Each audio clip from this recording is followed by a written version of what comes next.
Thanks so much for being with me. I'm Natasha Hall, and I'm on my own this week because Aaron is off. As I said, he's got a week off. He'll be back with us next Monday, taking a much-deserved vacation. So when the war started in Ukraine, my next guest was there. When you think how awful and how terrifying it is to watch what's been happening on the news, imagine seeing it with your own eyes. You would want to flee. You would want to get as far away as you possibly could. Well, instead, this Canadian journalist made a video diary of his time there. Finn DEPENCIER is that Canadian journalist, correspondent for Palladium magazine, which is a nonprofit and nonpartisan journalism project. Thank you so much for being here today, Finn.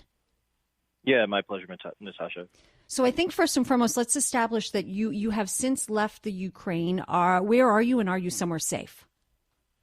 Yeah, I left Ukraine about a week ago. I'm now in Yerevan, Armenia, where I'm documenting the exodus of Russians who are fleeing either political persecution or the economic turmoil that's wreaking havoc in the country since all these sanctions have been imposed.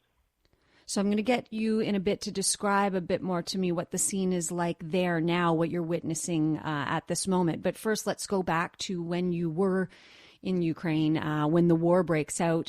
What was it like being there? What were those moments like, Finn? I mean, there's many moments I could highlight. I spent the majority of the war in Kharkiv, which is Ukraine's second largest city in the northeastern part of the country. I took the overnight train from Kiev to Kharkiv the night before the war began, and it began at around 5 a.m.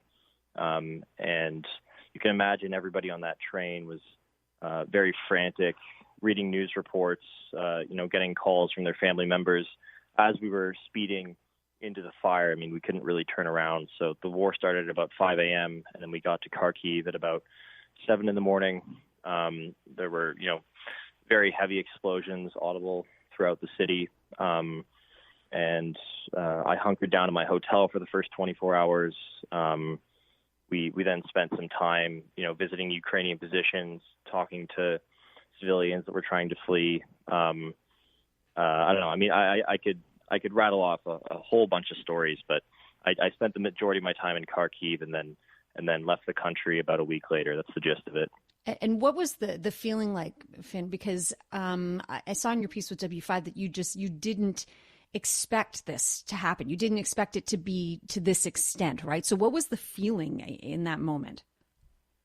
Yeah, well, I didn't expect it, but it's not entirely true. I mean, I like many other people, was reading these intelligence reports, and I believe they were absolutely credible. It was very clear that the Russians were amassing the sort of force necessary on Ukraine's border to mount an invasion, but there was an equally legitimate sense of incredulity given the absolutely abhorrent nature of this action by Russia, and the fact that it wouldn't be in Russia's best interest. The sanctions would pile up. Russia would become a global pariah, and everything's happened, according to plan in a twisted sort of way, right? Yeah. So I mean, yeah, it was this juxtaposing feeling of, contradictory feeling of knowing that they probably were going to invade, but also believing it was hard to believe at the same time, I guess. I don't know.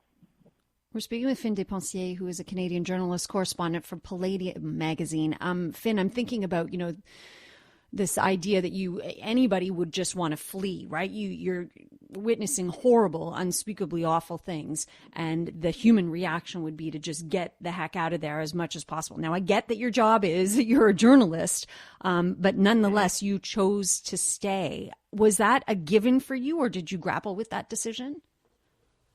Yeah, I think that every single day, me and my team were, every morning we had a discussion about whether we should stay in the city, what our possible escape routes would be. There was the option of taking the train west, trying to drive south, and then continue west from Dnipro, which that is the option we ended up choosing about 5 days after we arrived in Kharkiv.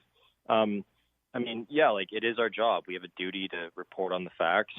We didn't expose ourselves to any more danger than absolutely necessary to get the story, though. I wasn't putting myself in harm's way unnecessarily. And with the ubiquitous nature of the internet and everybody having cell phones, we have just a plethora of footage from civilians, showing what's going on. So it's not always worth it to risk your life to get the HD clip.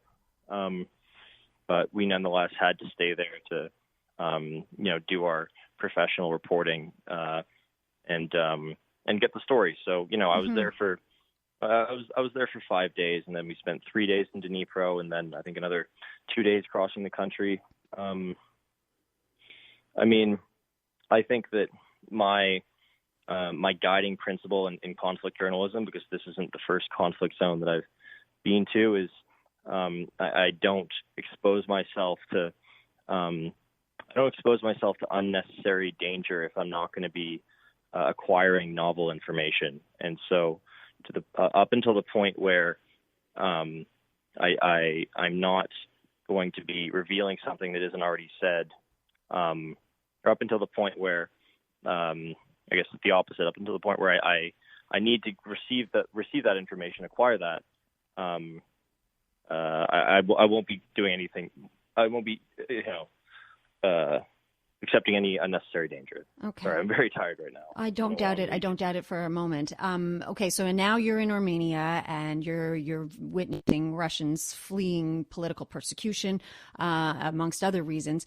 I wanted to ask you, because we're going to run out of time here. I feel like I want to know, what do you want to make sure that we as Canadians, that we know about what you saw in Ukraine and what you're now seeing in Armenia? I think I want people to understand that this is the norm for European history, and it has been the most bloody continent for the last several hundred years. And I think in Zelensky's speech today, he tried to remind us how fragile our society is. He, invoked us to think about what it would be like if Edmonton or Vancouver or Toronto were bombed. And I think we have kind of a short sense of history as Canadians, because we haven't gone through a war like this in quite a long time. And I think it's very important to realize that our peace is very fragile and could shatter at any moment. With regards to what's happening in Armenia, I want people to understand that there's, tens of thousands, hundreds of thousands actually, of Russian citizens who are fleeing the country and have nothing to do with this government nor the war. And I don't want them to be unfairly discriminated against or belittled or mistreated for something that they are not responsible for.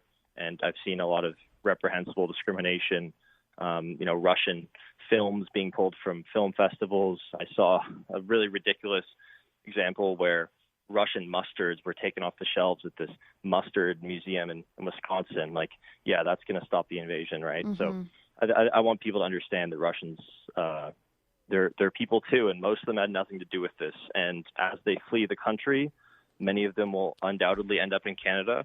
I hope we welcome them with open arms, just like we welcome Ukrainian refugees.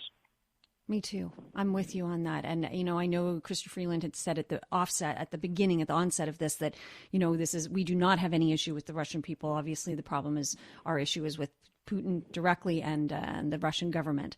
Thank you for the excellent job that you're doing, and thank you for your time today. Please stay safe.